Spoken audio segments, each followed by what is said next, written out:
Good, good. All right. Let's start. Let's start, Shauna, with you, and tell me a bit about Lilies on the Law. How did that come about, and how does that fit into the picture? So it fits in. Basically, I work for Children in Crossfire, and during the lockdown, obviously, we were all stopped from doing everything we normally do. And I would normally be out in the evenings doing different events, just busy, meeting friends and all that. And so we all found ourselves, stuck at home, not able to do what we normally do. And it got me thinking, what did I used to do, or, what would I like to do that I've maybe put off? And sailing was one of those things. So after the lockdown kind of lifted, I signed up for a weekend course and I went sailing for a weekend. And I was like, yes, absolutely love this. And so I bought a wee small old sailing boat and just got, absolutely fell in love with the sport. And from there, then some of my friends started to join in. And we had an open day as well in our yacht club. And we had a female only sailing day. And it must have been around 30 women turn up for that event. And so from then, we just realised there was an appetite there for women to get into sailing.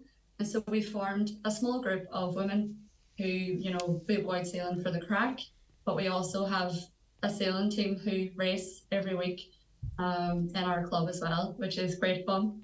All right, so that's how it formed, really. There's a recreational element, and then there's a competitive element.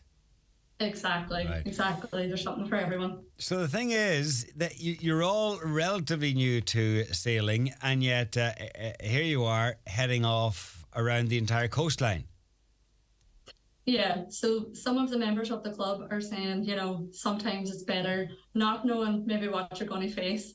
A lot of them maybe haven't taken on a challenge like this yet, and some of them have. So we've been getting lots of advice and, lots of guidance around what we might encounter and what we need to be prepared for.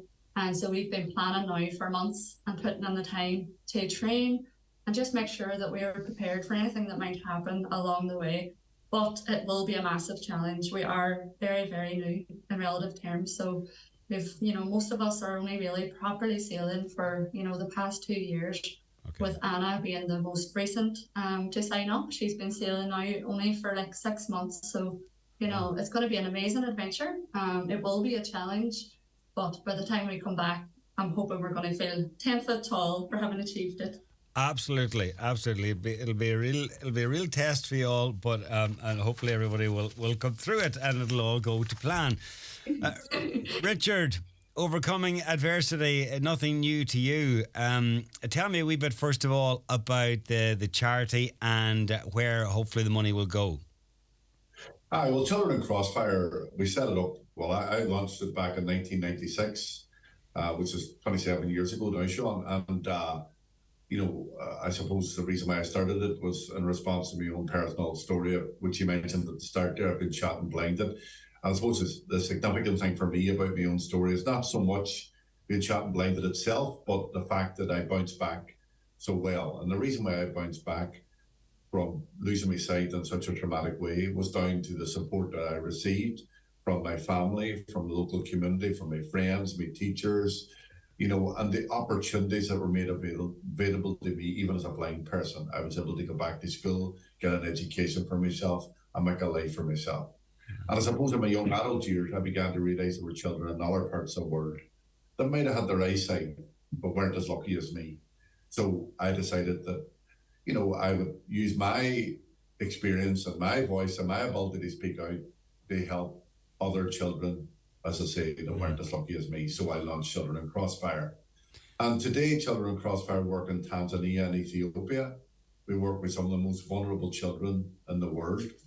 I have just come back from Ethiopia. I arrived home on Saturday there. I was out in Ethiopia last week, visiting the projects. And, when you go and visit the projects like I have last week, it's both a very sad and a very uplifting experience. It's sad to think that children in this world today are living without access to food and without access to clean water. And children are suffering from all sorts of waterborne diseases that you would imagine from having to drink dirty water. I went to St. Luke's Hospital, which is down in the Willissow area, not down in the region where the Lilies of the Loch will be funding at least 2 wells there. And at St. Luke's Hospital, it oversee the implementation of the installation of those wells. And, about 2 years ago, 3 years ago, we funded what they call a deep well out there. And that's much more expensive. You have shallow wells and then you have deep wells. The deep well cost us nearly £50,000 to install. But that provided water for a whole hospital all year round. So if you can imagine, there was a hospital out there, St. Luke's, and I remember going to it when there was no water at the hospital, especially during the dry season. So now, because of the money that's raised, then the hospital has water all year round. So there's villages all over that area that don't have any water, where children don't have access to any water. And I think what Shauna and the Lilies are doing is incredible, because they're going to provide wells that will provide access to clean water for children and communities that will be there forever. And when you think, say, Sean, today, you or your colleagues down there, or anybody listening to the station, will go out today and they'll buy a bottle of water. It'll probably cost £2, £3 to buy a bottle of water. And you drink it, and it's great for us all to do that.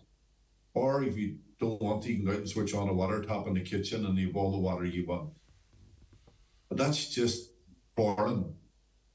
The hundreds of thousands of people in Tanzania and Ethiopia. And to be able to do that's incredible. Now, if you install a well for the cost of 10 or 15,000 euros, or whatever it might turn out to be, and because we're not definite about the price because of the cost of living impact is great out there as well. But when you divide that up among 1,000 people or 2,000 people, it's very little. And not only that, it's for the rest of their lives. It's not just a bottle of water. It's water every day, all day, for the rest of their lives. So it is completely and utterly life-changing. So that's what Children Crossfire also, provide access to pre-primary education. We train teachers, we build classrooms, we provide classroom resources, and then of course we have our nutrition programs and our feeding programs as well. Well, I mean, I was going to say there, you have a real focus on sustainable development, and a big part of that is early education. But in order to do that, then the basics have to be provided for. And in this case, it's water, something that we take for granted here, but is deprived to millions of people. That's right. And you've hit the nail on the head, really, because we can provide good classrooms, which we're doing. We can train the teachers, which we're also doing, and provide the classroom resources. But you know yourself, it's very hard for a child to learn if that child is feeling ill or suffering from diarrhea and vomiting and all that sort of stuff. Yeah. I'm going to be totally honest with you. When I was there last week, I picked up something on the way home before I left, and I had a horrendous journey home on the Friday because of the stomach issues I had. Now, I don't think I'm that in detail. I'm feeling better today. But I couldn't help thinking, I have medicine, I have a warm bed to go home to, I have, all sorts of comforts and treatments that'll make me better. And these children and these communities are facing this every day of their lives. And they have to, how can a child learn in a classroom if that child is starving with hunger? How can a child learn in a classroom if that child suffers from diarrhea and vomiting? If their bodies are already weak, on top of the fact that they maybe survive on one meal a day if they're lucky.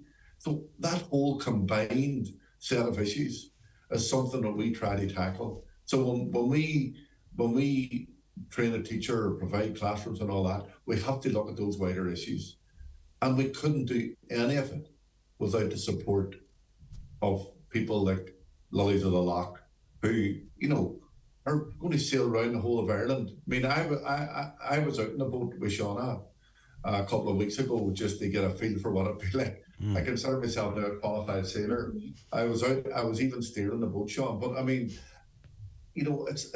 I was out on a reasonably mild day, and I see what's involved in this. It's a lot of hard work, it's a lot of discipline, and it's people giving up their time. Like Shauna works for Children in Crossfire, but she's not doing this as part of her Children in Crossfire job. She's doing it on her holiday. So it's brilliant. They see that sort of commitment, from everybody. So it does make a massive difference. And you're right, wherever possible, we try to find a sustainable approach so that we leave something that it's going to be there a long time. Yeah, absolutely. Very important. Shauna, you're hoping to head off on Saturday the 8th, and there'll be a mixture of sort of experienced and not that experienced people on board. How many of a crew? So at all times, we'll have 5 people on board. So there's 4 core crew.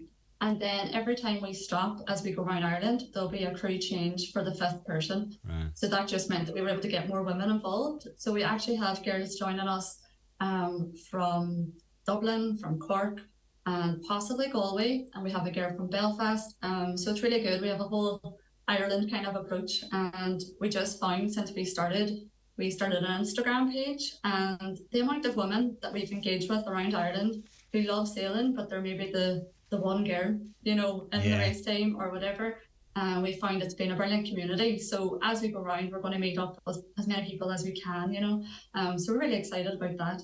Great. And you're going to be calling into different places. You're leaving from Fawn, and you're going to be docking then along the way: Bangor, Howth, Dunmore East, Kinsale, Portmagee, the Aran Islands, Clare Island, and Teelan, before then eventually coming back round. And it's going to take how long in total? So that is the plan. Obviously, it might change with weather and things like that. Or, if things are good, we might just keep her lit and keep going for a few days. But in total, we're planning for it to take 15 days. Okay. So that's it. We'll see how it goes. It might take less, it might take more. We have to just try and be flexible, and you go with the wind, Yeah, or against the wind, as the case may be. Or against it. Yeah. And how can people get involved? Where can they find out, or if they want to check your progress, or how could they, contribute to it? Yeah, so if people want to follow our journey, they can follow us on Instagram and Facebook at Lilies on the Loch.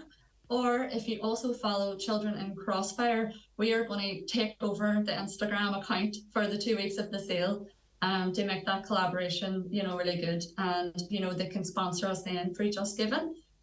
So that's how you can follow. Or if we have anybody out there who checks marine traffic, that is where you'll see the actual boat traveling around Ireland. The name of the boat is called Moana Voyager. So if there's anybody that follows marine traffic, you'll be able to actually see us live sailing around Ireland at all times. Moana, as in the Disney character? Yes, because she is a female sailor, you see, so yeah, okay. That's where we got Get it now. All right, well, listen, the best luck to you and all the crew, and I hope it all goes brilliantly for you, and you have a great time and complete the journey. That's the important thing, I suppose, and that everybody stays safe. Saturday, the 8th of July, you're going to be heading off from Fawn, and thanks to both of you for having a chat with us on the show. Thank you. Thank you so much.